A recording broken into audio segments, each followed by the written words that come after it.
Sekarang yang sedang kita tunggu-tunggu ini adalah pengangkatan orang-orang kudus pada kedatangan Yesus.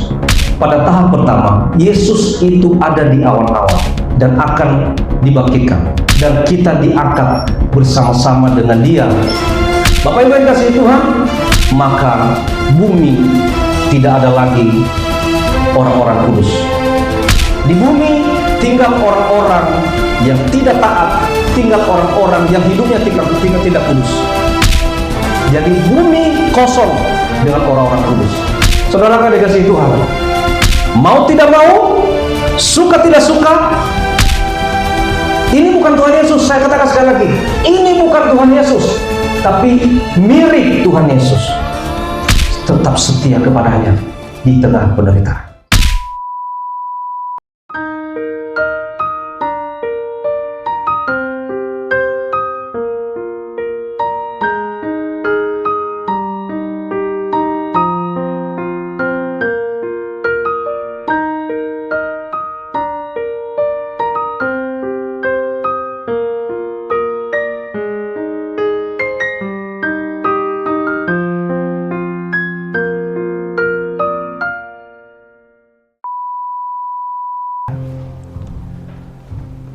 Shalom. Shalom. Puji Tuhan. Baik Bapak Ibu, mari kita akan mulai ibadah kita. Mari kita persiapkan seluruh hidup kita. Kita bawa di hadapan Tuhan. Kita beri yang terbaik untuk Tuhan. Mari kita tanggalkan semua yang membebani hidup kita, agar tidak terganggu kita untuk datang kepada Tuhan. Mari semua yang bisa mengganggu akan perjalanan ibadah kita. Mari Bapak Ibu, mungkin ada HP yang masih dinyalakan, mungkin bisa di silent, agar ibadah kita benar-benar indah di hadapan Tuhan. Mari kita siapkan hidup kita, kita datang kepada Tuhan. Kita angkat pujian, Bapakku datang menyembah di sini.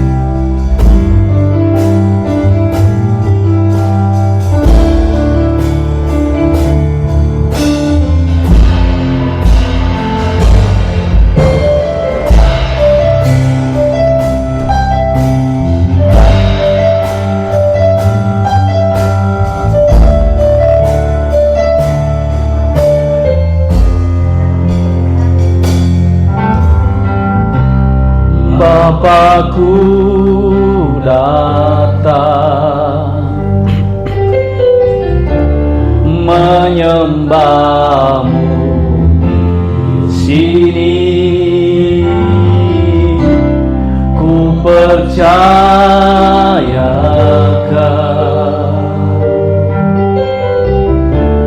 ada bagiku.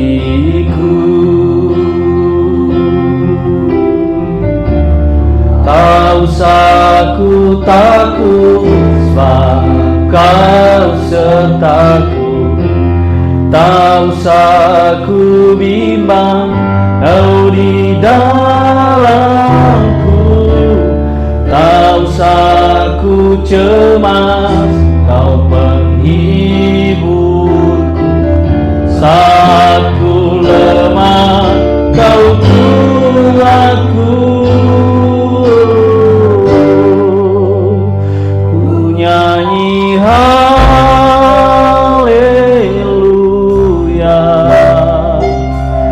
ku nyanyi haleluya.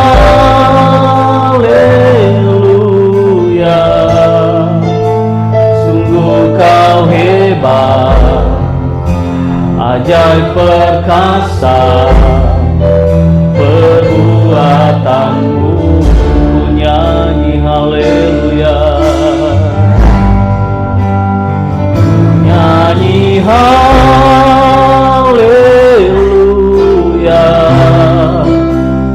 ku nyanyi haleluya.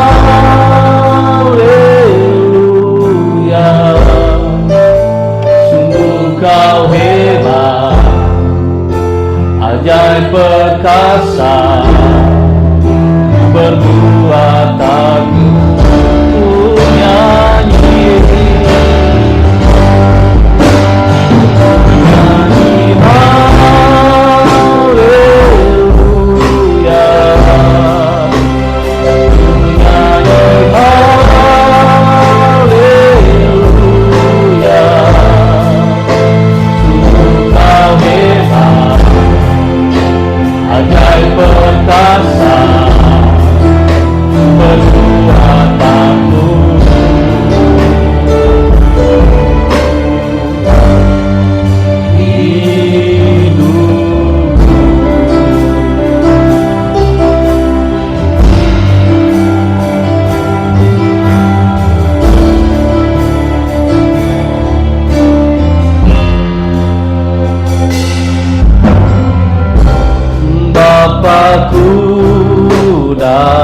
datang, ya Bapa, kami datang kepadamu.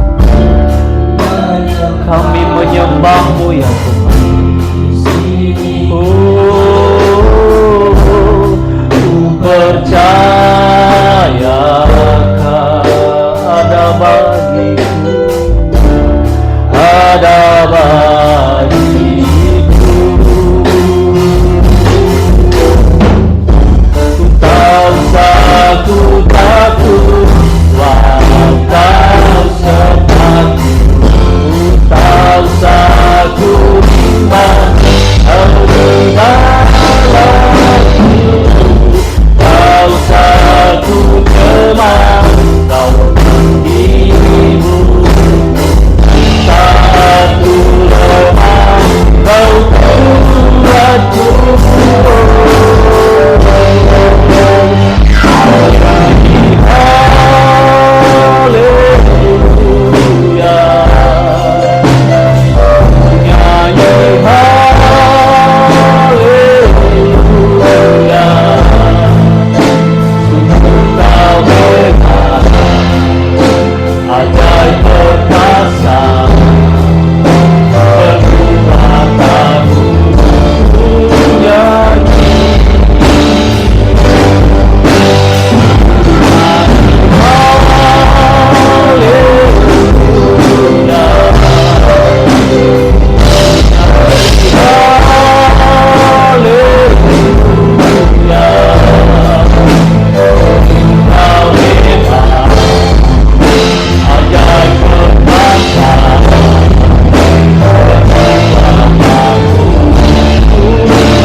Mari kita bersatu dalam doa pembukaan. Berfirmanlah ya Tuhan, sebab aku mendengar-Mu. Nyatakanlah kepadaku untuk kemuliaan nama-Mu. Penuhilah jiwaku dengan kasih karunia-Mu. Haleluya. Puji Tuhan. Haleluya. Mari kita terus masuk dalam hadirat Tuhan. Mari kita menyembah Tuhan. Mari kita meninggikan Tuhan. Dan nanti di akhir pujian, Ibu Gembala mendoakan kita dalam doa penyerahan. Mari kita angkat pujian Kau yang terindah. Mari Bapak Ibu saya undang makin berdiri bersama-sama.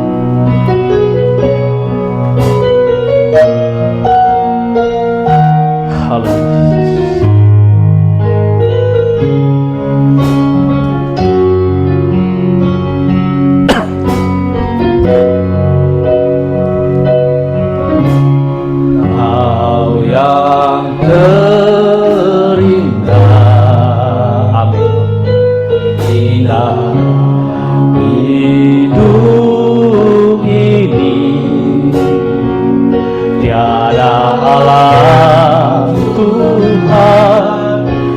Seperti Engkau, besar perkasa, penuh kemuliaan.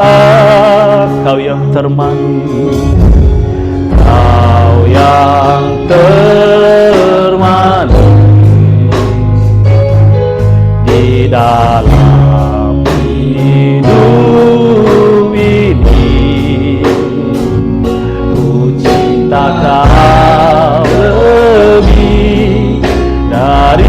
segalanya, besar kasih setiamu kepadaku.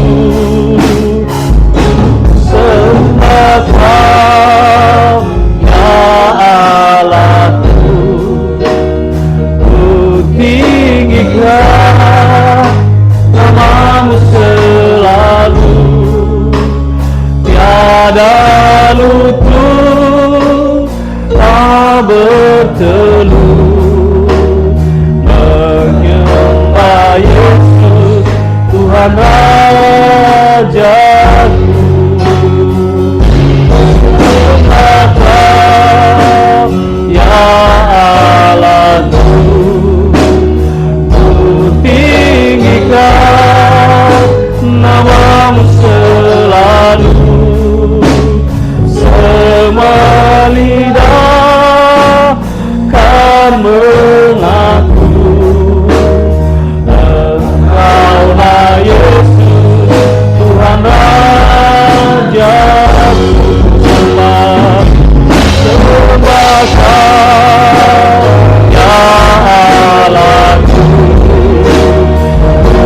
tinggikan namamu selalu, tiada lutut tak bertelut,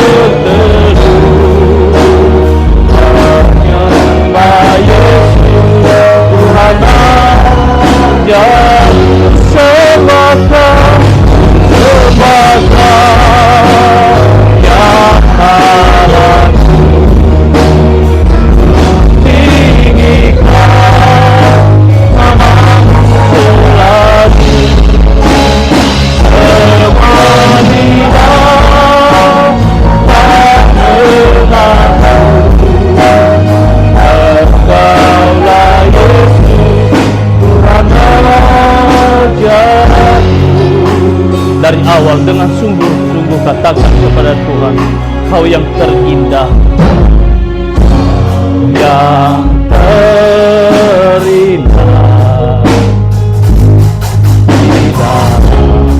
di dalam hidup ini. Tiada Allah Tuhan yang seperti Engkau, besar perkasa penuh kemuliaan.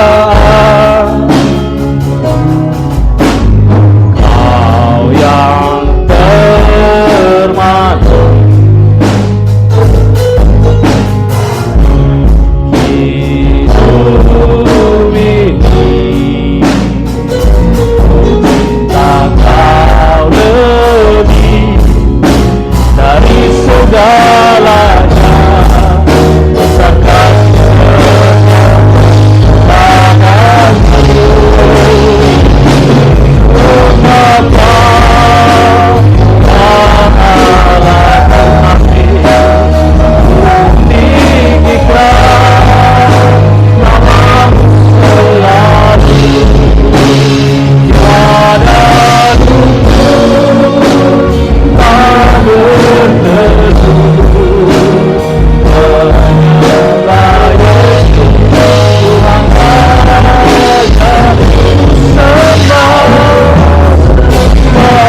ya Allahku. Ku tinggikan namamu selalu, tiada mulut kan mengaku menyembah Yesus Tuhan Rajaku semua terbaca ya Allah. Tinggikan namamu selalu,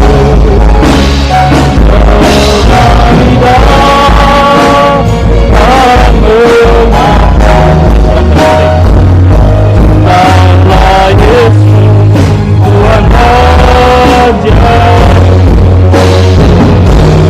Kaulah Yesus, Tuhan Raja,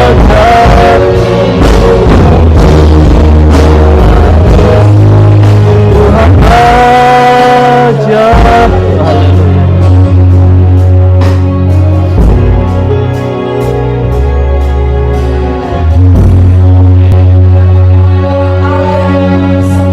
Amin. Allah yang kami tinggikan Bapa, sungguh kami bangga Tuhan punya Allah seperti Engkau Tuhan. Terima kasih Bapa, dalam 1 minggu ini Tuhan kami sudah boleh kembali datang tempat ini Tuhan, boleh beribadah Tuhan, untuk boleh memuji dan memuliakan nama-Mu Tuhan. Kami percaya Tuhan, Kau ditinggikan Tuhan dalam puji-pujian kami Tuhan, Kau disukakan Tuhan dalam penyembahan. Haleluya.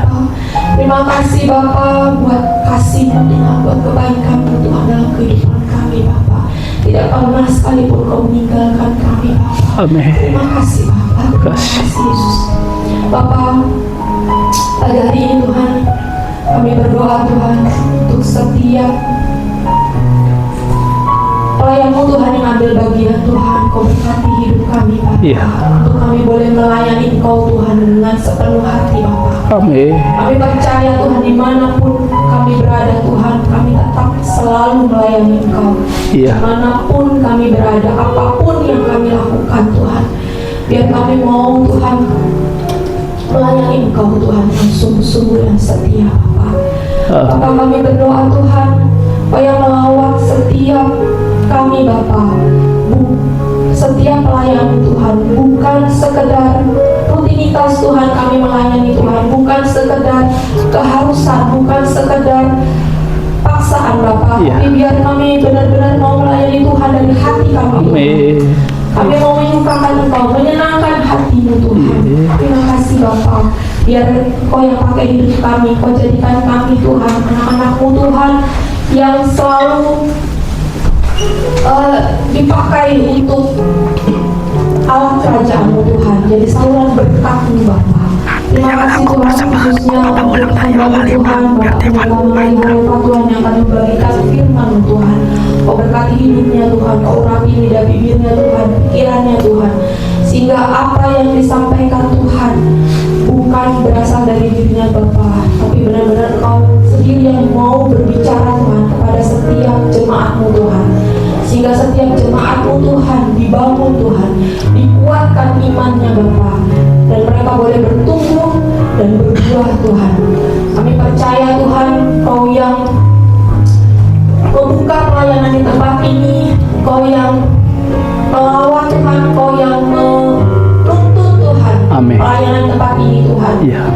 Kami percaya Tuhan bahwa boleh banyak jiwa yang boleh datang Tuhan di tempat ini Tuhan, boleh bersama-sama dengan kami untuk boleh memuji dan memuliakan Engkau. Kami boleh melihat Tuhan pelayanan tempat ini berkembang Tuhan, melebar ke kanan dan ke kiri Tuhan, dan kami percaya Tuhan Kau pakai pelayanan tempat ini dengan luar biasa Bapa. Terima kasih Bapa, biar ibadah ini Tuhan dari awal, pertengahan hingga akhirnya Tuhan, semuanya Tuhan kami serahkan dalam tangan-Mu Bapa.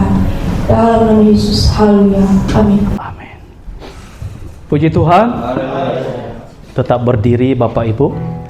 Kita sekarang mau memuji, menyembah, memuliakan Tuhan.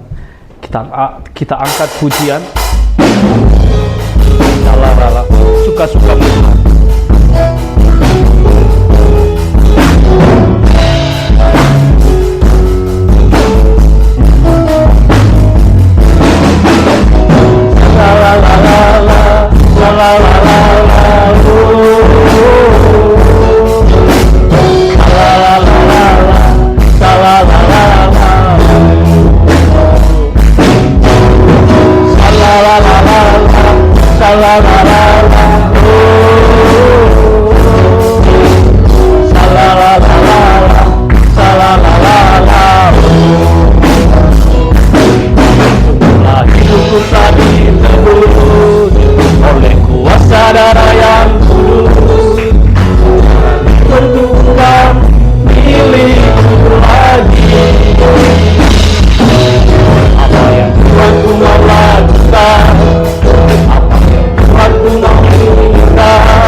suka-suka-Mu Tuhan, suka-suka-Mu Tuhan, suka-suka-Mu Tuhan, suka-suka-Mu Tuhan,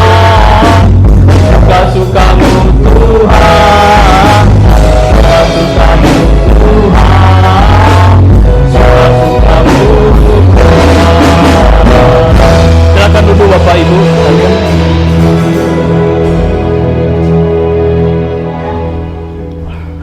Sekarang kita akan mendengarkan kesaksian yang disampaikan oleh saudara kita Rian. Kami serahkan. Ya, shalom, puji Tuhan. Haleluya. Puji Tuhan. Haleluya. Bapak Ibu sudah terkasih dalam nama Tuhan kita Yesus Kristus, senang sekali bisa kembali beribadah, berkumpul di gereja kita, Gereja Pentakosta GPI Grand Wisata Sidang Gospel Grand Wisata maksud saya. Kenapa saya jadi grogi ya? Kenapa? Saya juga gak grogi.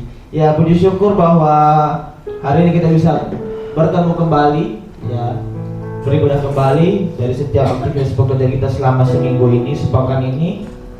Tuhan telah tolong kita, bukan karena hebat kita. Mungkin ada yang baru pulang dari Nias atau mungkin dari pekerjaannya dan segala macamnya, tapi Tuhan tolong bisa kita berkumpul kembali di gereja kita. Pada saat pagi hari yang indah ini, Bapak Ibu Saudara terkasih, saya ingin merekap perjalanan kehidupan saya hingga saat ini. Ya, tak terasa sudah sekitar 5-6 tahun kita sudah bersama beribadah di tempat ini. Banyak suka duka, mungkin bahagia ataupun apapun halnya itu, mungkin dalam jemaat atau mungkin dalam setiap hidup kata dan perilaku, kita sudah sering berinteraksi dengan hal itu. Saya mengucap syukur bahwa melalui gereja ini kita saling terbangun, saling diberkati, ya, saling menolong satu sama lain, ya. Terjalinlah hubungan yang bukan sekedar hanya jemaat di Gospel, tidak, tapi ada satu ikatan yang dimana terjalin persaudaraan di sana, sehingga kurang lebih 5-6 tahun ini kita tetap terus bersama. Ya, puji Tuhan hingga saat ini Tuhan telah terus berkati kehidupan saya dari studi, pekerjaan, dan pelayanan juga. Dan semuanya itu bukan karena hebat saya atau mungkin karena orang tua saya ataupun orang sekeliling saya, tapi saya percaya itu bahwa Tuhan yang besar, Tuhan yang hidup yang telah menolong kehidupan saya. Puji Tuhan. Dan pada saat pagi hari ini, Bapak Ibu Saudara terkasih, saya pribadi, atas nama saya pribadi, saya ingin izin pamit kepada hamba Tuhan di tempat ini, kepada sidang jemaat, kepada teman-teman pemuda, bahwasanya jika Tuhan izinkan, esok hari saya akan bertolak ke Pulau Nias. Saya akan stay di sana, saya akan melanjutkan kehidupan di sana. Ya, saya pribadi mengucap syukur kepada sidang jemaat di tempat ini memberikan saya kesempatan untuk melayani, menjadi bagian dari keluarga besar Gospel Grandwis. Dan saya ingin minta maaf ya, kepada seluruh hamba Tuhan, begitu juga sidang jemaat, mungkin dari sikap dan tutur kata saya atau apapun kesalahan saya ingin meminta maaf sebesar-besarnya. Saya percaya bahwa setiap manusia itu, setiap keadaan, setiap kondisi akan ada yang namanya people come and go, ya, akan ada yang datang dan akan yang pergi. Dan saya percaya bahwa ini bukanlah akhir, ya. Saya punya banyak sekali, jika kita bisa uraikan satu persatu, banyak sekali yang sedang menghantui saya, yang mengganggu pikiran saya hingga saat ini. Keputusan saya untuk bisa berpulang ke Pulau Nias itu bukan suatu hal yang mudah, bukan sesuatu hal yang harus dipikirkan dalam waktu yang singkat. Bahkan saya mungkin beberapa waktu lalu saya sudah sempat balik ke Nias. Saya coba merenung, introspeksi, apakah iya saya harus pulang ke Nias dengan waktu sesingkat ini? Apakah dengan usia yang semuda ini, dengan usia yang harusnya bisa mengeksplor lebih banyak lagi, ya, mengenal dunia luar, tapi saya percaya bahwa semua itu adalah rencana Tuhan. Segimanapun manusia memikirkan jalan-jalan, tapi jika Tuhan telah menetapkan langkah kita, saya percaya bahwa di ujung sana, ketika saya melangkahkan kaki, memutuskan untuk mengambil keputusan ini, saya percaya bahwa Tuhan pasti tidak akan lupa saya. Tuhan pasti tolong saya, pegang tangan saya, kemanapun diarahkan, mau itu ke pelayanan, apapun itu, pelayanan, karir, masa depan, begitu pun pendidikan. Jika saya pribadi sangat sulit untuk harus memutuskan untuk kembali dengan berbagai sangat-sangat pertimbangan yang sangat-sangat. Siapa sih yang tidak senang?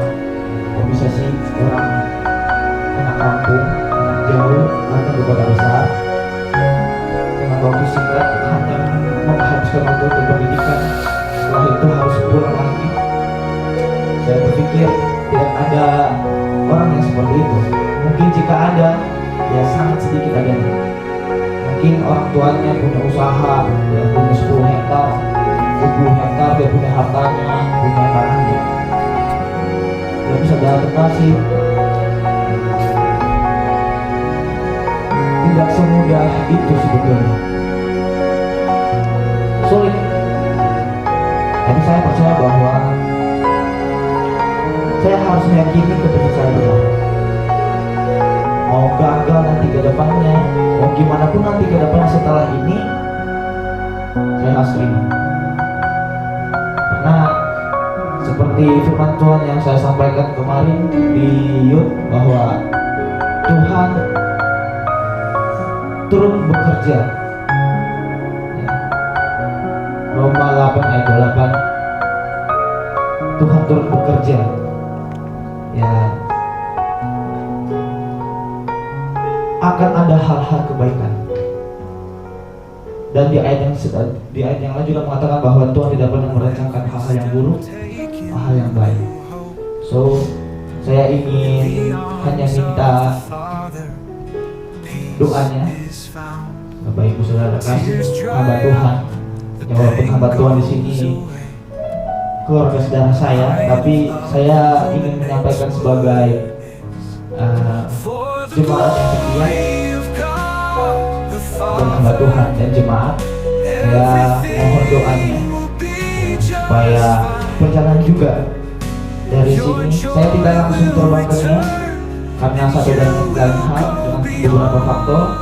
Saya harus terbang ke Silangit dan terus lagi travel, dan saya harus seberang. Jadi jika saya berangkat dari sini, saya akan sampai kemungkinan hari Selasa di Pulau Nias. Jadi Bapak Ibu Saudara terkasih, mungkin itu saja kesaksian saya. Ya, saya izin pamit. Ya, mungkin di lain waktu lagi kita bisa bertemu. Mungkin tidak dalam waktu yang dekat, tapi saya percaya bahwa kita akan terus bertemu. Ini bukanlah akhir, ini merupakan awal dari perjalanan kehidupan saya yang sesungguhnya. Itu saja yang ingin saya sampaikan kepada seluruh jemaat dan hamba Tuhan. Puji Tuhan. Haleluya.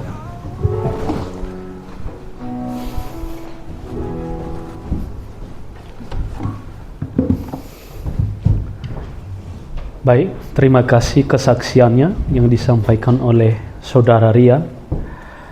Sebagaimana yang dikatakan tadi, people come and go. Dan itu memang tidak bisa dipisahkan, come and go. Namun yang terkadang yang disesali itu adalah pertemuan, bukan perpisahan. Tapi perpisahan yang kita rasakan bukan perpisahan yang selamanya. Tapi walaupun hanya beberapa tahun atau beberapa bulan, ya kita berdoa Bang Rian bisa ketemu lagi dengan kita di sini, dan keberangkatan esok hari perjalanan baik lewat udara, darat, biarlah Tuhan yang melindungi. Kami percaya bahwa setiap rencana tidaklah direncanakan sendiri, tetapi ada kuasa Roh Kudus bekerja bagi Bang Rian sehingga mengambil keputusan akan pulang ke Nias. Dan doa kami semoga di Nias nantinya bahagia, sukses, dan semua yang dicita-citakan Tuhan akan berkati.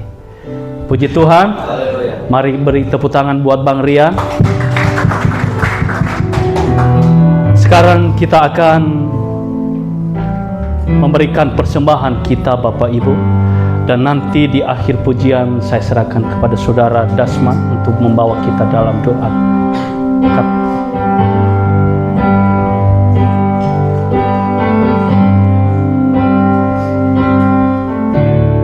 Bawa kepadamu,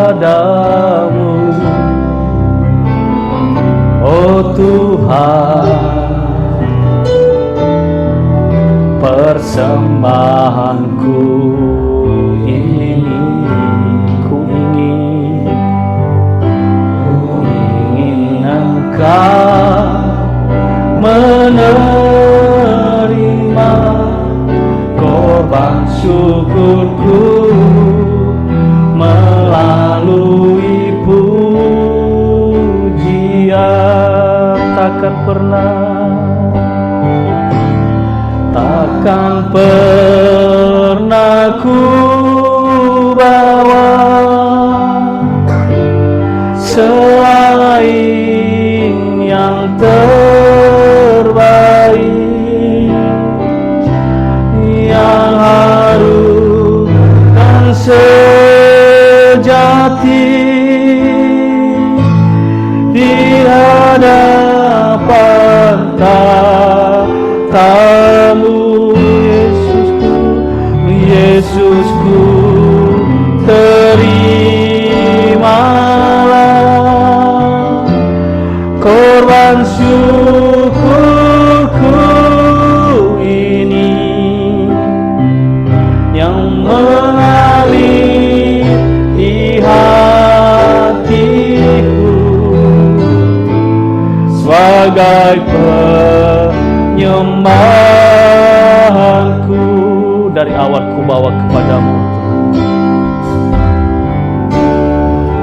bawa kepadamu, oh Tuhan, persembahanku ini. Ku ingin Engkau menerima korban syukurku melalui pujian.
sebagai persembahanku.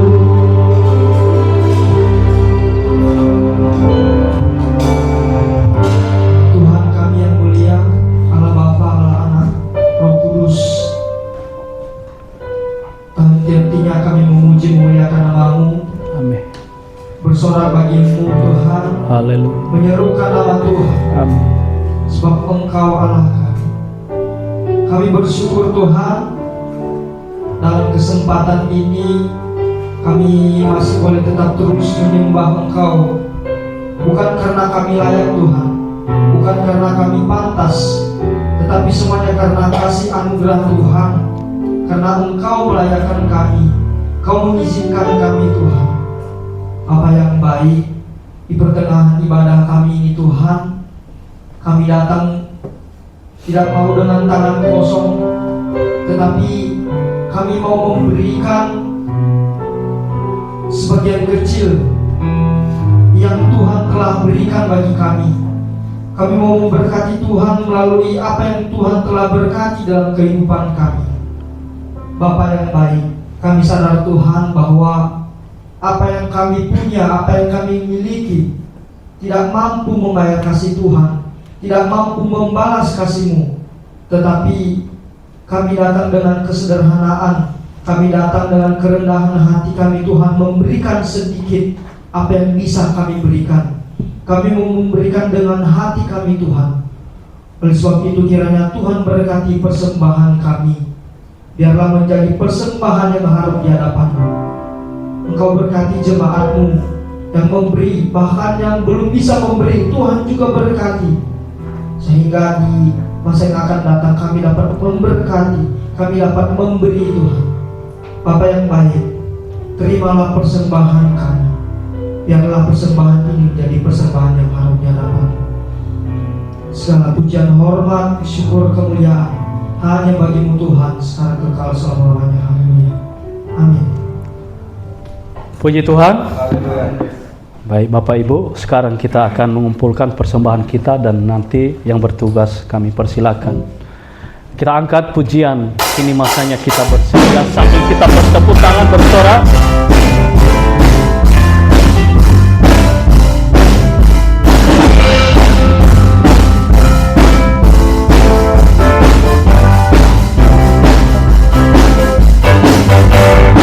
Ini masanya kita bersedia, berjagalah, berdoalah. Ini masanya kita bersedia, Yesus hampir datang. Maranatha, Maranatha, haleluya, Tuhan datang dari surga. Bangunlah segera, isi dalam hidup, Tuhan mau datang. Maranatha, Maranatha, haleluya, Tuhan datang dari surga.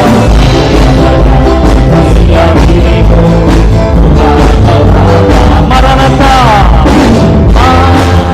Maranatha, haleluya, Tuhan datang dari surga.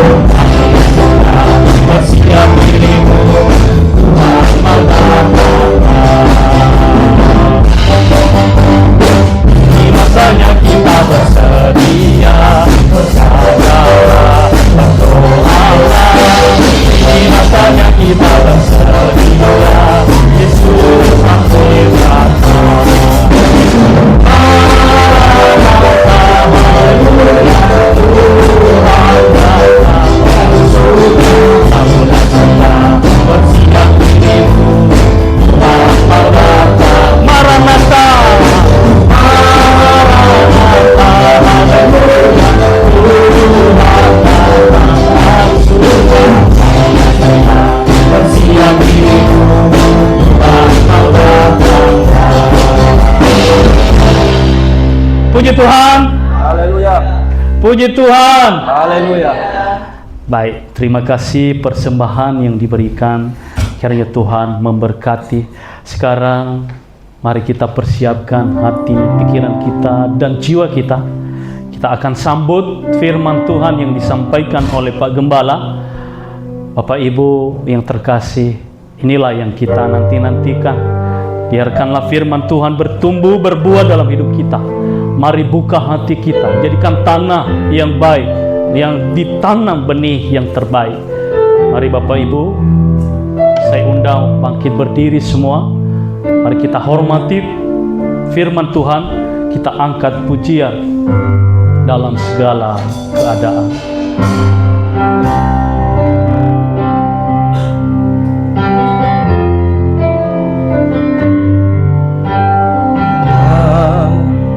Segala keadaan, Waktu berlimpah murah, tetap Yesus yang mempesona hatiku. Berikan kesempatan baru. Dia setiap musim kehidupan, waktu ku kuat maupun lemah, tetap Yesus yang mempesona hatiku, yang rindu kesempatan baru. Sekali Yesus, selamanya Yesus, harapanku takkan hilang, karena kasih-Nya sekarang ku ada. Oh Yesusku, ku cinta Kau selamanya. Sekali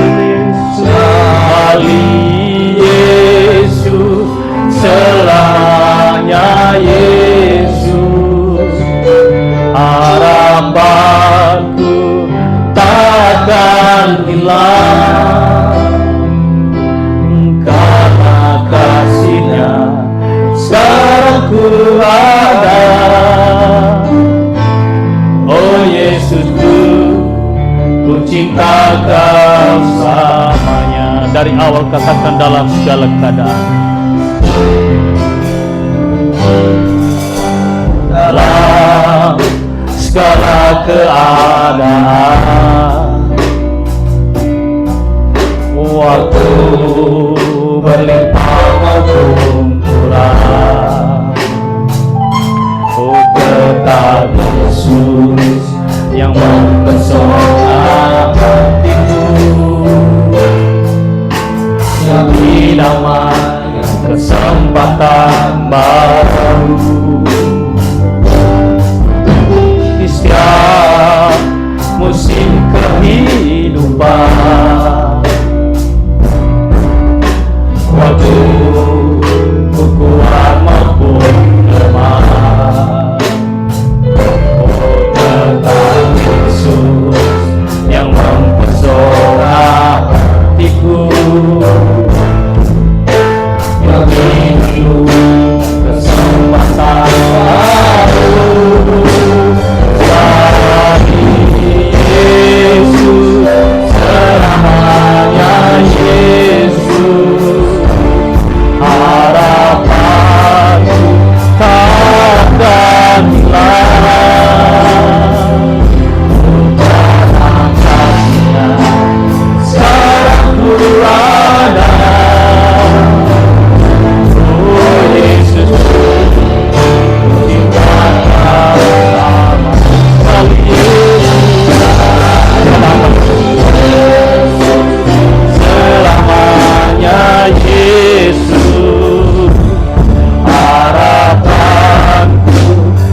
Salam saudara-saudara. Shalom. Puji Tuhan, hari ini kita kembali dipertemukan di bait sucinya. Hari ini kita akan segera mendengarkan sabda Allah. Dan hari ini saya akan menyampaikan firman Tuhan dengan tema 7 materai akhir zaman. Kita baca 1, 2, 3. 7 materai akhir zaman. Kita bisa melihat dan kita bisa baca di dalam kitab Wahyu pasal 6 ayat 1 sampai 17. Tapi karena ayat ini terlalu panjang, nanti kita akan baca beriring dengan slide-slide yang akan saya tampilkan. Jadi saya ini dengan slide nanti ditampilkan, ada ayat-ayatnya di situ. Bapak Ibu yang dikasihi Tuhan, sebelum saya akan menjelaskan tema ini, ada baiknya kita mengingat kembali pengajaran peta zaman yang pernah saya sampaikan. Jadi secara singkat, untuk peta zaman ini, anggaplah di sini sekarang kita di masa kini. Dan nanti akan ada pengangkatan orang-orang kudus. Pengangkatan orang-orang kudus.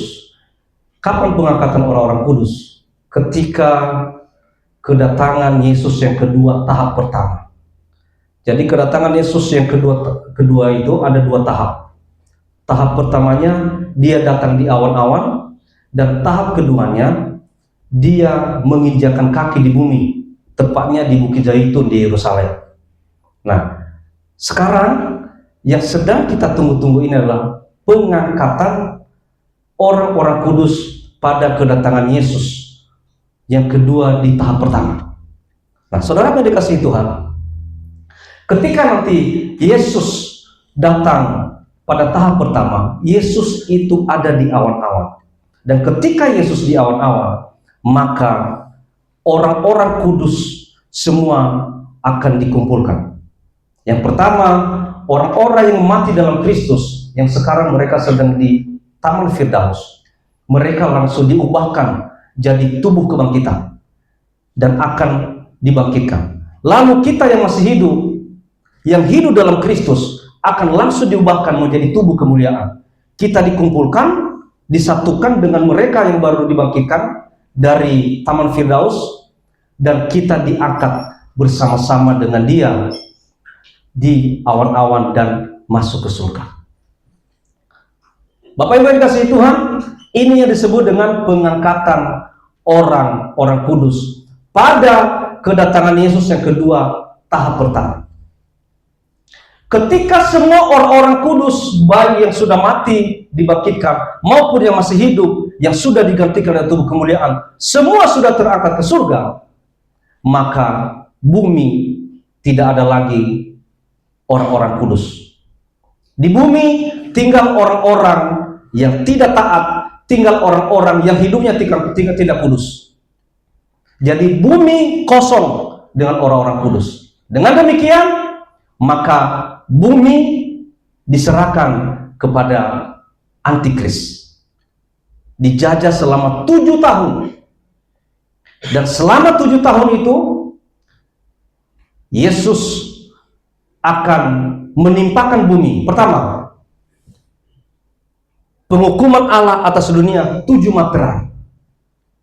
Setelah itu nanti 7 sangkakala, dan terakhir nanti 7 cawan murka Allah.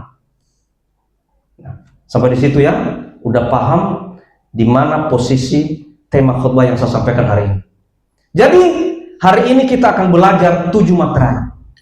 Apa sih 7 materai yang ditimpakan Allah ke bumi setelah semua orang-orang kudus diangkat ke surga? Baik yang sudah mati maupun yang masih hidup, setelah semua diangkat ke surga, bumi kosong dengan orang-orang kudus.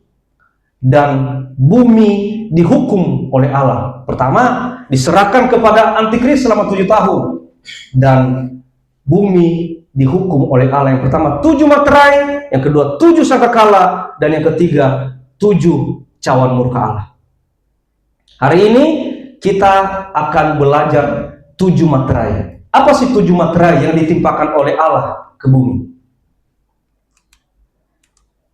Tapi namun saudara yang dikasihi Tuhan, menghadapi semua hukuman-hukuman Allah, menghadapi semua hukuman Allah yang ditimpakan ke bumi.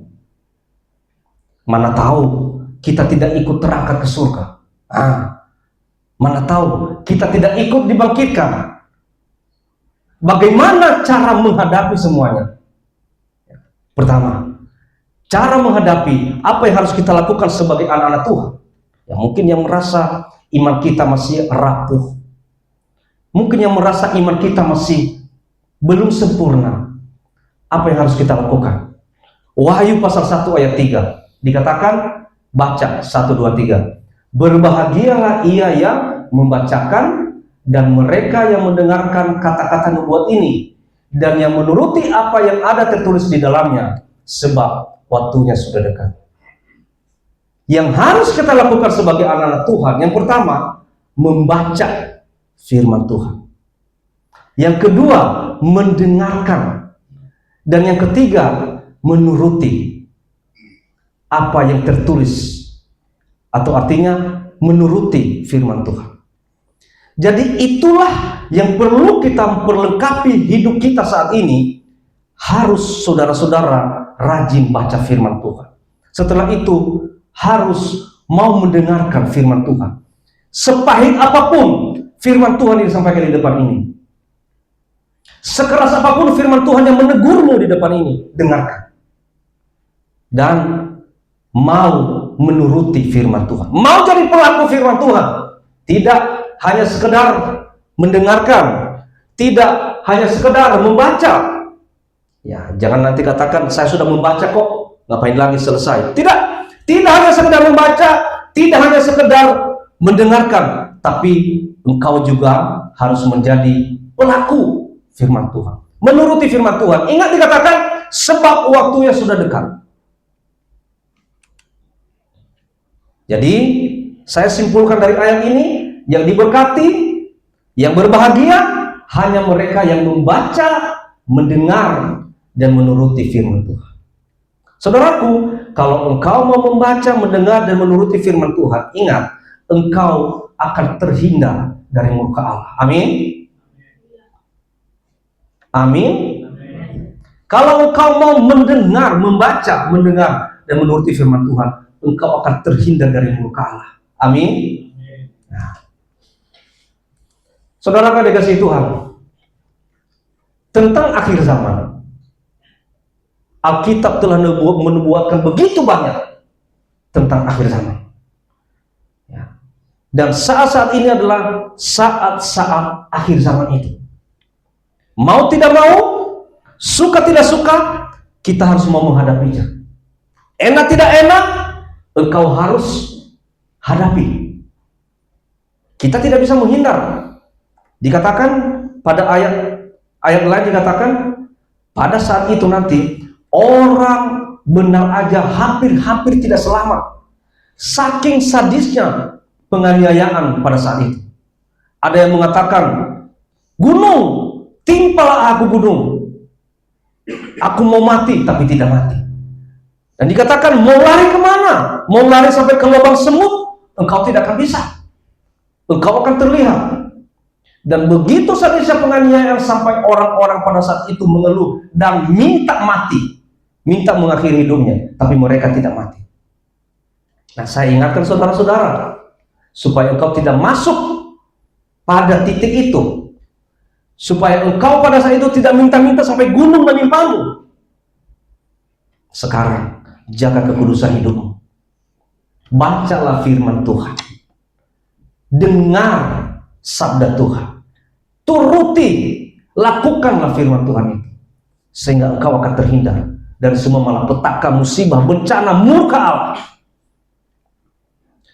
Pada Wahyu 6 dan 8, di situ mencatat 7 materai yang Tuhan buka, yang mematerai dan mengunci gulungan kitab.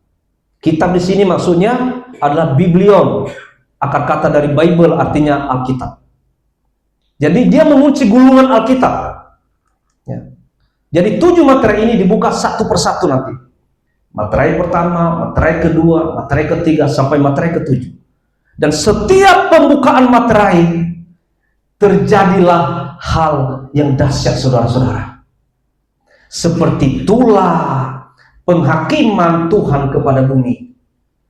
Tadi saya katakan, ketika itulah penghakiman Tuhan kepada bumi, orang-orang minta mati, orang-orang ingin mengakhiri hidupnya, orang-orang ingin ditimpa oleh gunung. Tapi itu tidak terjadi. Kenapa? Tuhan sengaja izinkan supaya terlihat mereka-mereka yang tidak hidup dalam Tuhan, mereka akan mengalami penghukuman Allah. Mereka-mereka yang tidak sungguh-sungguh dalam Tuhan, mengabaikan Tuhan selama dia hidup, mereka akan mengalami murka Allah yang luar biasa. Mari kita lihat materai pertama itu apa? Materai pertama itu apa? Penunggang kuda putih. Boleh kita baca di Wahyu pasal 6 ayat 1 sampai 2. Wahyu pasal 6 ayat 1 sampai 2. Demikian firman Tuhan. Maka aku melihat anak domba itu membuka yang pertama dari ketujuh materai itu. Dan aku mendengar yang pertama dari keempat makhluk itu berkata dengan suara bagaikan bunyi guru, "Mari." Dan aku melihat sesungguhnya ada seekor kuda putih. Orang yang menungganginya memegang sebuah panah dan kepadanya dikaruniakan sebuah mahkota. Lalu ia melihat sebagai pemenang untuk merebut kemenangan. Saudara yang dikasihi Tuhan, kalau orang membaca ini, kalau dia tidak belajar firman Tuhan, orang membaca ini menunggang kuda putih. Kemudian dia memegang panah, dia menang dan merebut kemenangan. Kalau kita lihat dari narasi ini, narasi ayat ini pasti Tuhan Yesus. Nggak mungkin lah bukan Tuhan Yesus. Menunggang kuda putih, dia memegang panah dan dia menang. Pasti Tuhan Yesus. Tapi saudara yang dikasihi Tuhan, saya mau sampaikan, apalagi kalau dia membaca Wahyu pasal 19 ayat 11. Nah, nanti kita bisa lihat Wahyu pasal 19 ayat 11 itu tentang penunggang kuda putih juga, dan itu menunjukkan Tuhan Yesus. Tapi ini Wahyu pasal 6 ayat 1 sampai 2 ini bukan Tuhan Yesus. Tapi mirip. Ini bukan Tuhan Yesus, saya katakan sekali lagi, ini bukan Tuhan Yesus, tapi mirip Tuhan Yesus. Alias ini Yesus palsu. Ya. Ini Mesias palsu. Jadi hati-hati saudaraku, belajar firman Tuhan. Jangan nanti ketika ada materai pertama, lalu engkau melihat dia menunggang kuda putih, dia memegang panah dan dia menang, lalu engkau menyembah-nyembah dia. Ingat, itu bukan Tuhan Yesus, tapi itu Yesus palsu. Mengenai ayat ini, banyak orang berpikir bahwa kedatangan seorang yang menunggangi kuda putih itu adalah kedatangan Tuhan Yesus yang kedua. Tapi orang bernarasi, dia kan menunggangi kuda putih, lalu dikaruniai mahkota, lalu menjadi pemenang. Tapi saudaraku sekalian, coba lihat.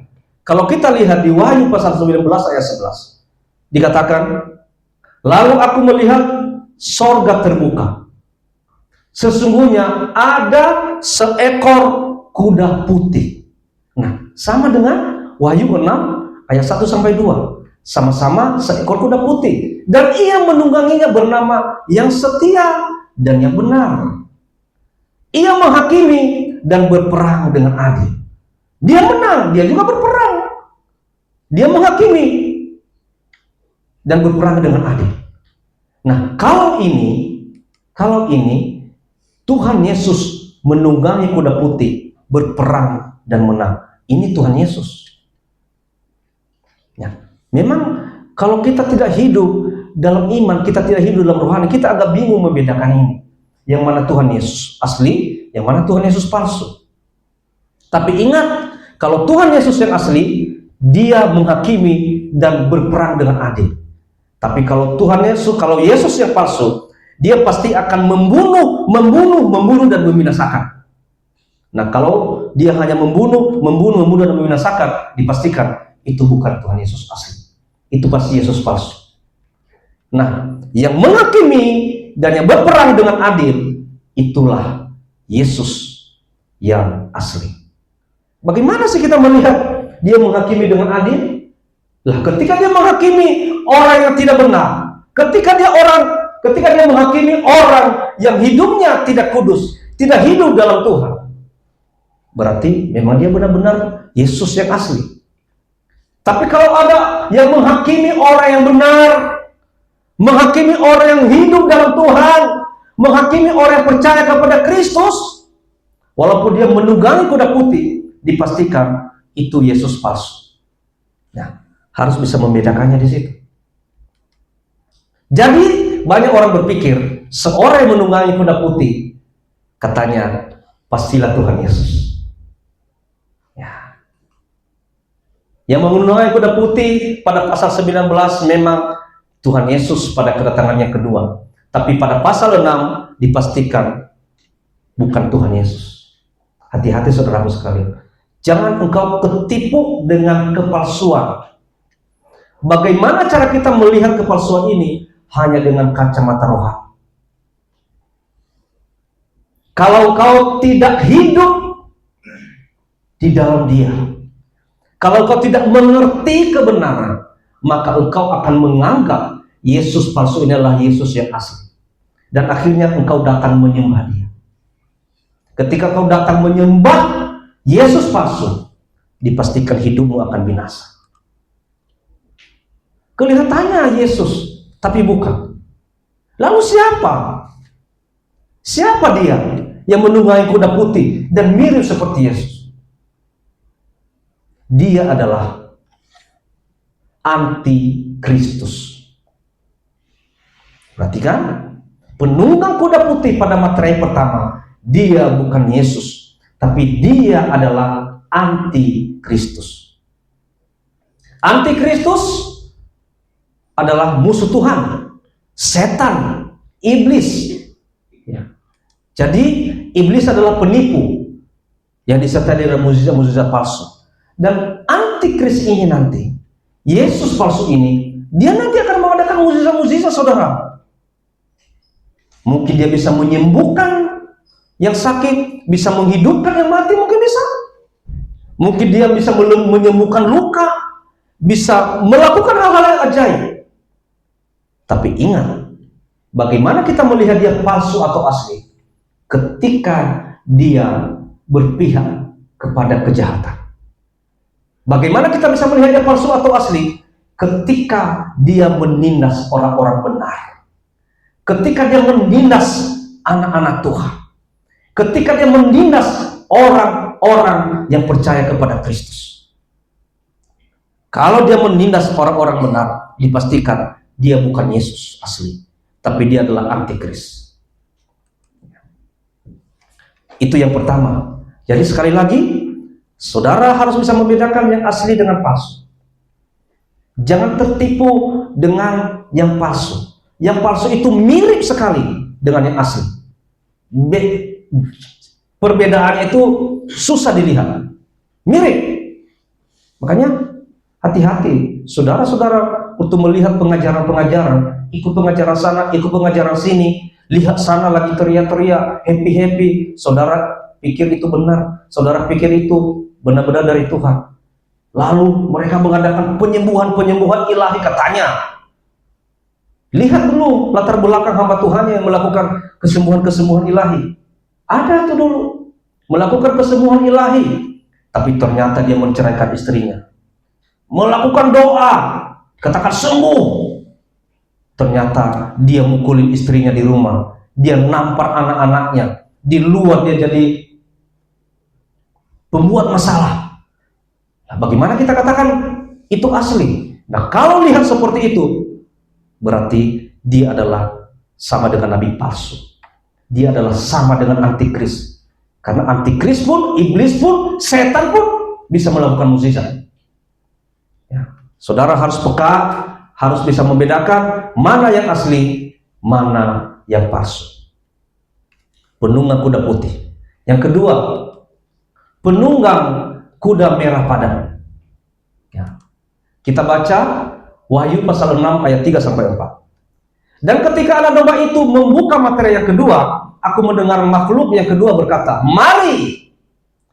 Dan majulah seekor kuda lain, seekor kuda merah padam.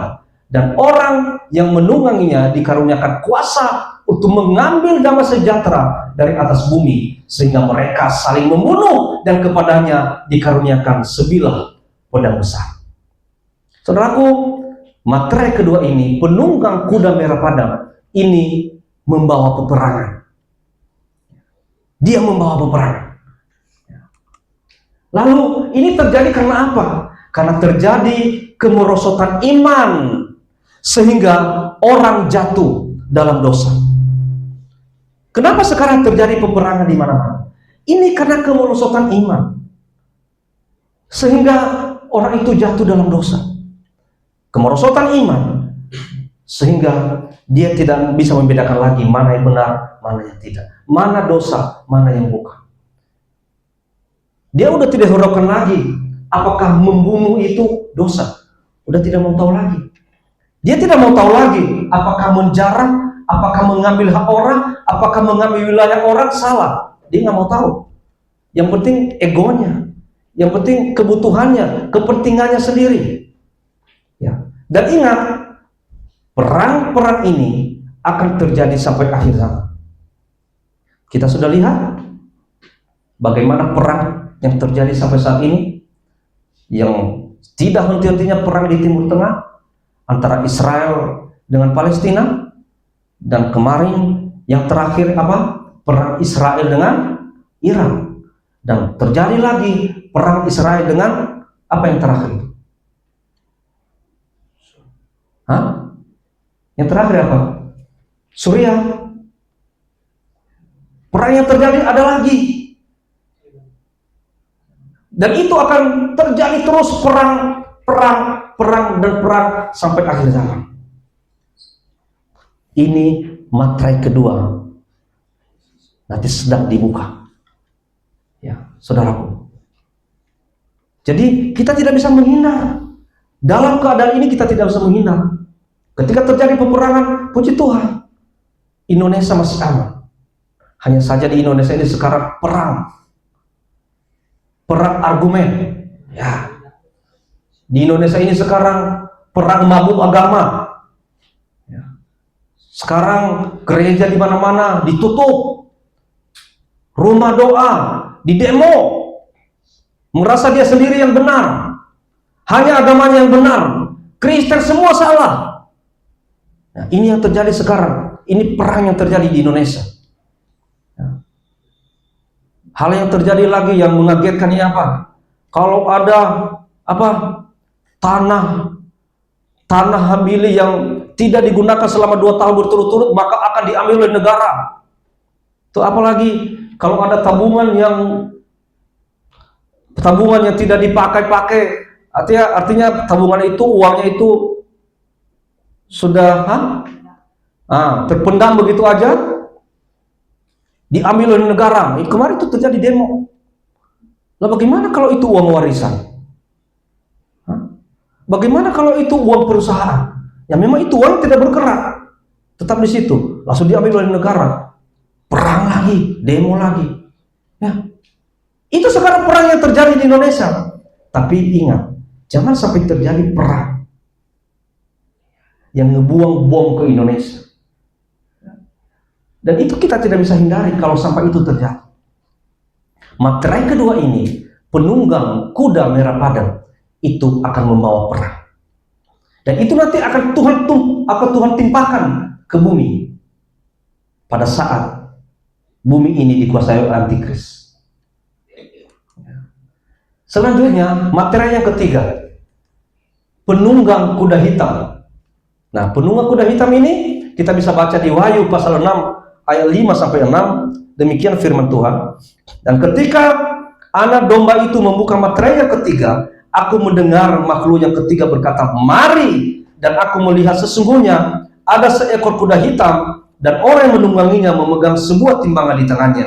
Dan aku mendengar seperti ada suara di tengah-tengah keempat makhluk itu berkata, "Secupuk gandum sedinar dan 3 cupuk jelai sedinar, tetapi janganlah rusakkan minyak dan anggur itu."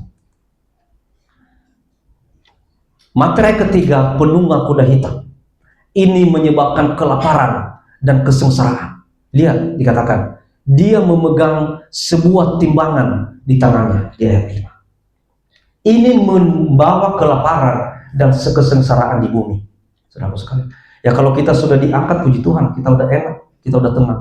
Tapi kalau kita masih di bumi, kita akan mengalami ini, mengalami kelaparan, mengalami kesengsaraan. Tapi saudaraku sekalian, mari kita lihat, dikatakan di sini, secupak gandum sedinar dan 3 cupak jelai sedinar, tetapi janganlah rusakkan minyak dan anggur. Gandum dan jelai, ini adalah kebutuhan orang-orang pada zaman itu, ya, dan menunjukkan makanan sangat mahal. Karena kenapa? Karena kekurangan, sehingga orang-orang menjadi sangat kesulitan. Boleh kita lihat di tahun 1929 sampai 1939, selama 10 tahun pernah terjadi, ya, krisis ekonomi yang begitu panjang, sehingga orang-orang sulit memenuhi kebutuhan utamanya, terutama sandang, pangan, dan papan. Ya. Sejarah mencatat musibah kelaparan ini terus-menerus terjadi di berbagai dunia, dan ini akan memuncak dan mengglobal di akhir zaman. Saudaraku, apa yang harus kita lakukan ketika terjadi misalnya kelaparan, terjadi penderitaan yang begitu hebat? Apa yang harus kita lakukan? Mari kita baca Wahyu pasal 6 ayat 6. Wahyu pasal 6 ayat 6. Demikian firman Tuhan. Dan aku mendengar seperti ada suara di tengah-tengah keempat makhluk itu berkata, secupak gandum sedinar dan 3 cupak jelai sedinar, tetapi janganlah rusakkan minyak dan anggur. Ingat, janganlah rusakkan minyak dan anggur. Di masa kelaparan, yang tidak rusak adalah minyak dan anggur. Minyak menunjuk kepada Roh Kudus, dan anggur menunjuk kepada darah Yesus yang menghapus dosa. Hanya 2 ini nanti yang tidak rusak, minyak dan anggur. Jadi saudaraku, ketika engkau hidup di dalam Kristus, Roh Kudus ada di dalammu, dan engkau menikmati darah Kristus. Menikmati darah Kristus artinya apa? Engkau intim dengan Kristus, maka dipastikan engkau akan terlewatkan dari masa kelaparan ini. Hanya orang yang memiliki minyak dan anggur yang luput dari malapetaka akhir zaman. Ketika engkau tidak memiliki minyak, ketika engkau tidak memiliki anggur, ketika engkau ogah-ogahan dalam relasimu dengan Tuhan sekarang, ketika engkau ogah-ogahan dalam pelayananmu, ketika engkau melayani hanya karena ingin menunjukkan kemampuanmu, ketika engkau ogah-ogahan di dalam beribadah, ketika engkau ogah-ogahan melakukan semua kehendak Tuhan, engkau ogah-ogahan membaca firman, engkau ogah-ogahan mendengar firman Tuhan, apalagi melakukan firman Tuhan, dikatakan engkau tidak akan bisa terhindarkan dari malapetaka akhir zaman. Hanya yang memiliki minyak dan anggur, hanya yang memiliki Roh Kudus dan yang intim dengan Kristus melalui darahnya, hanya itulah yang bisa terhindar daripada murka Allah, yang bisa terhindar dari malapetaka di akhir zaman. Mari saya ingatkan, terimalah minyak dan anggur, yaitu Roh Kudus dan darah Yesus, sehingga Tuhan akan melindungi engkau dari semua masa kelaparan rohani maupun jasmani. Tuhan memberkati Yusuf selama 7 tahun kelaparan, ya, semua tahu ceritanya. Dan Tuhan memberkati Elia selama 3,5 tahun kelaparan. Kenapa? Karena Roh Kudus ada di dalam mereka. Kenapa? Karena mereka intim dengan Allah Sang Pencipta itu, sehingga apapun yang terjadi, kelaparan atau apapun, mereka akan terhindar, mereka diselamatkan. Keempat, materai yang keempat, penunggang kuda hijau kuning. Kita baca Wahyu pasal 6 ayat 7-8. Demikian firman Tuhan. Dan ketika anak domba itu membuka materai yang keempat, aku mendengar suara makhluk yang keempat berkata, "Mari."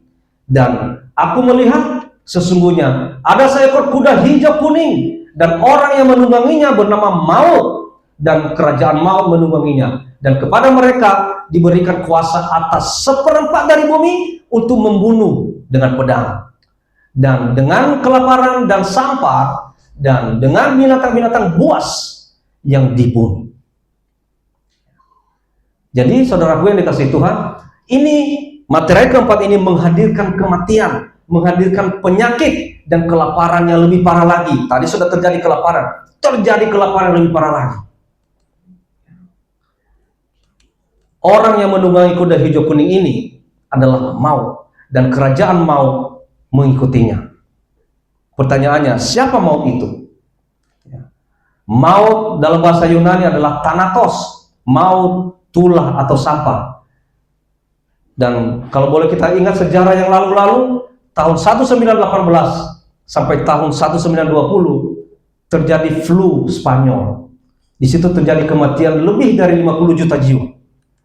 Lalu akhir tahun 2019 kita semua sudah mengalami terjadi COVID-19.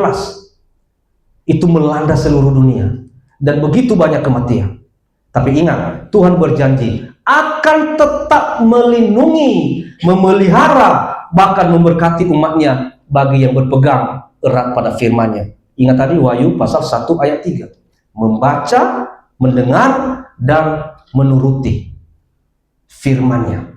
Nah, ketika kita ada di situ, maka kita akan terhindar dari ini semua. Nah, Wahyu pasal 13 ayat 1 dan 11. Ini ada dua jenis binatang dari dalam laut dan bumi. Yang pertama, ini coba kita baca aja ya. Wahyu pasal 13. Wahyu pasal 13 ayat 1. Saya baca Wahyu pasal 13 ayat 1. Lalu aku melihat seekor binatang keluar dari dalam laut, bertanduk 10 dan berkepala 7. Nah, ini gambarnya ya. Bertanduk 10 dan berkepala 7. Di atas tanduk-tanduknya terdapat 10 mahkota, dan pada kepalanya tertulis nama-nama hujat. Ini binatang ini. Bertanduk 10 dan berkepala 7. Dan di atas kepalanya itu tertulis nama-nama hujat. Dikatakan itu keluar dari dalam laut. Laut itu menunjuk kepada lautan manusia. Jadi nanti di tengah-tengah manusia dia keluar. Binatang berkepala 7 dan bertanduk 10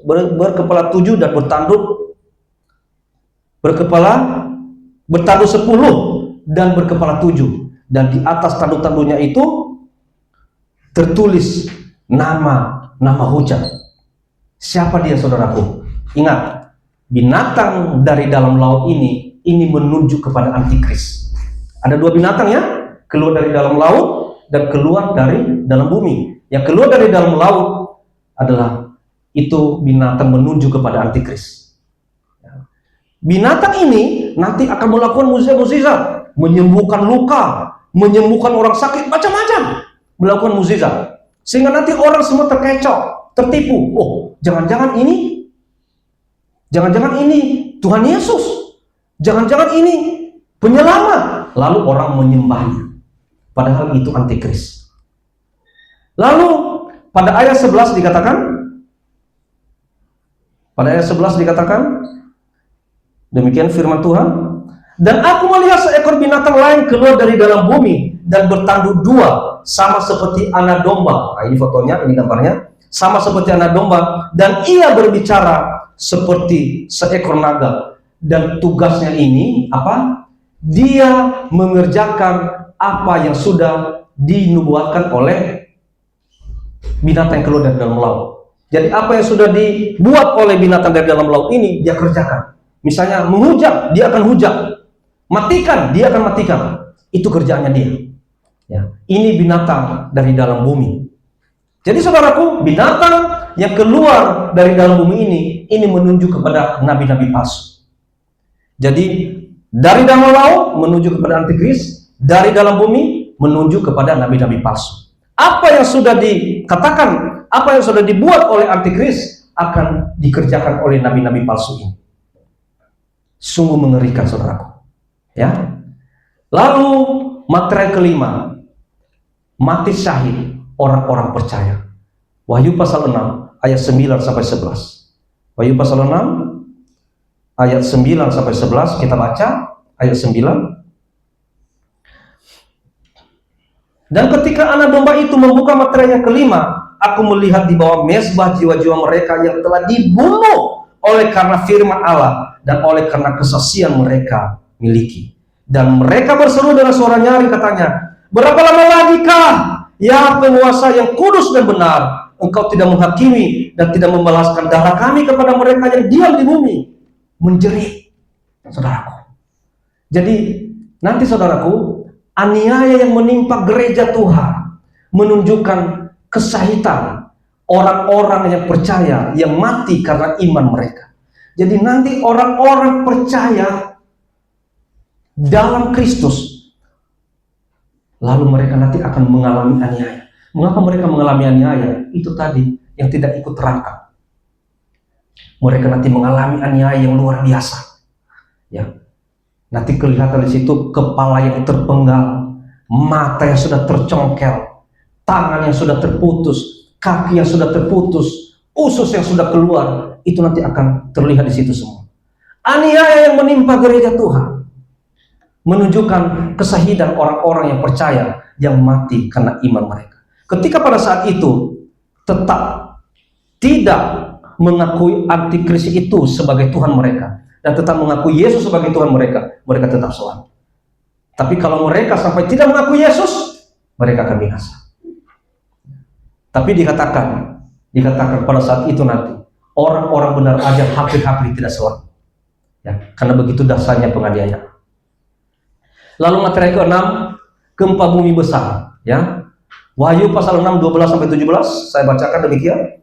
Maka aku melihat ketika anak domba itu membuka materi ke-6, sesungguhnya terjadilah gempa bumi yang dahsyat, dan matahari menjadi hitam bagaikan karung rambut, dan bulan menjadi merah seluruhnya bagaikan darah, dan bintang-bintang di langit berjatuhan ke atas bumi bagaikan pohon ara menguguhkan buah-buahnya yang mentah apabila ia digoncang angin yang kencang.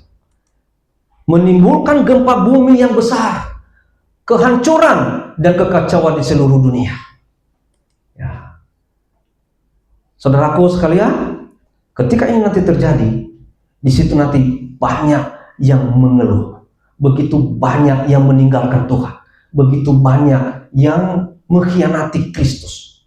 Kenapa? Ketika bintang jatuh ke atas bumi, maka disitulah terjadi kematian yang begitu banyak. Ya. Belum terjadi gempa bumi, jatuh lagi bintang, maka terjadilah kematian. Dan bagi mereka tidak sempat mati, ya mungkin mereka cacat, mungkin mereka mengeluh dengan begitu kesakitan, sehingga pada saat itu banyak yang mengkhianati Kristus dan meninggalkan Tuhan. Lalu materi yang ketujuh, apa saudara? Membuka jalan 7 sangkakala. Materi 1 sampai ke 6 sudah terjadi. Lalu masuk ke materi yang ketujuh. Materi yang ketujuh ini apa? Dia membuka jalan ke 7 sangkakala. Nah, setelah materi nanti akan masuk ke 7 sangkakala. Jadi setelah nanti khotbah ini, di khotbah saya berikutnya saya akan menyampaikan 7 sangkakala.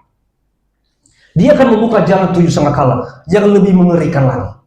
Ya, kita bisa baca di Wahyu pasal 8 1 sampai 5. Kita mau baca, tapi ingat di materi ke-7 ini dia membuka jalan bagi 7 sangkakala yang masing-masing membawa bencana yang lebih dahsyat.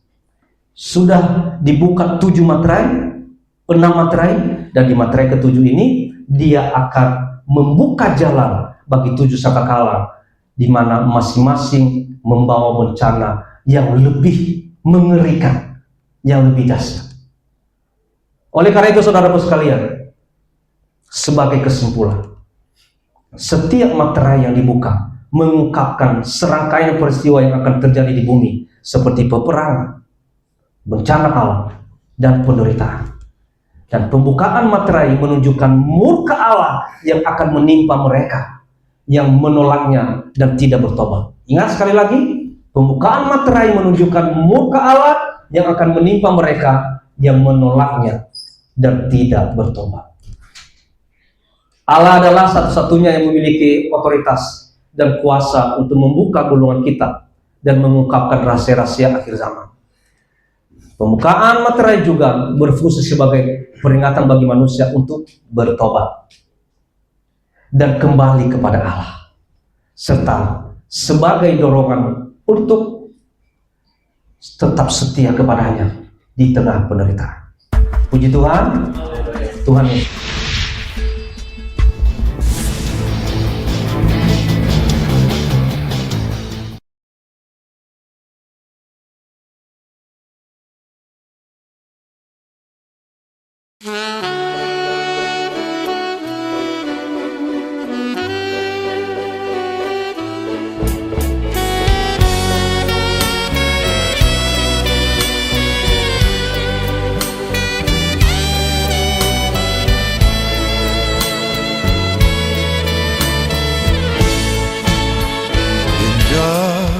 Rencanamu Tuhan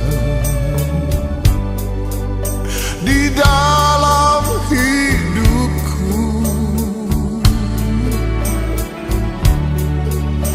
walau ku tak tahu dan ku tak mengerti semua jalanmu.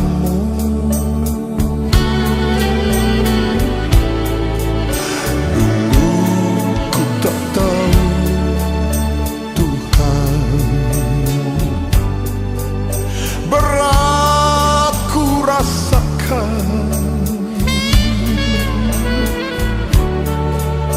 hati menderita dan ku tak berdaya menghadapi semua.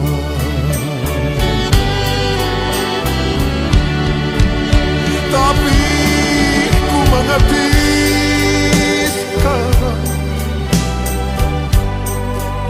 Kau tolong padaku.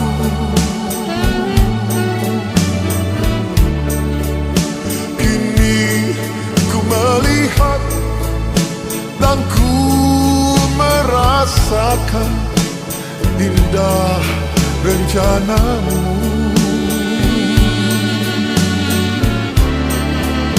Tapi ku mengerti sekarang, Kau tolong padaku. Kini ku melihat dan ku merasakan indah rencanamu.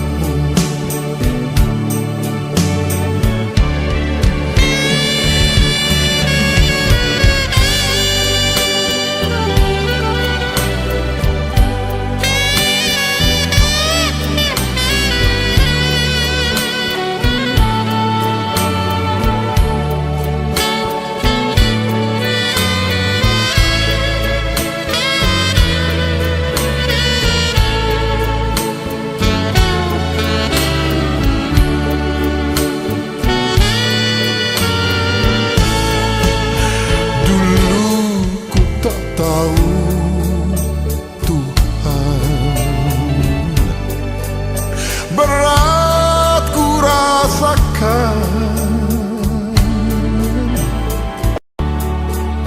hati menderita dan ku tak berdaya menghadapi semua.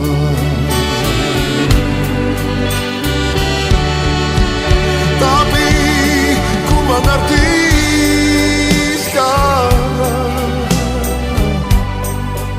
Kau tolong padaku.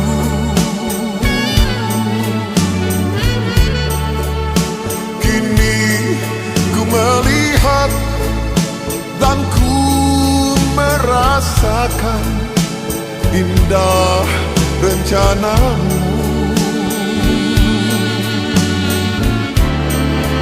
Tapi ku mengerti sekarang,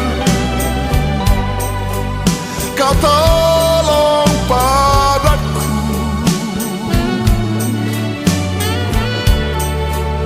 Kini ku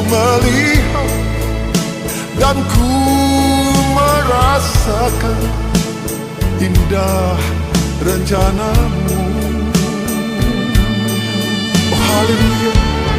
Sekarang tapi ku mengerti bahwa Kau selalu menolong. Sekarang ku melihat Kau tolong padat bahwa indah rencanamu dalam hidupku Bapa. Terima kasih Tuhan. Ku melihat dan ku merasakan indah rencanamu. Haleluya jiwa, tapi ku mengerti sekarang Kau tolong padaku. Haleluya, haleluya, Jesus. Kini ku melihat dan ku merasakan indah rencanamu. Haleluya, Jesus. Kini ku melihat dan ku merasakan indah rencanamu.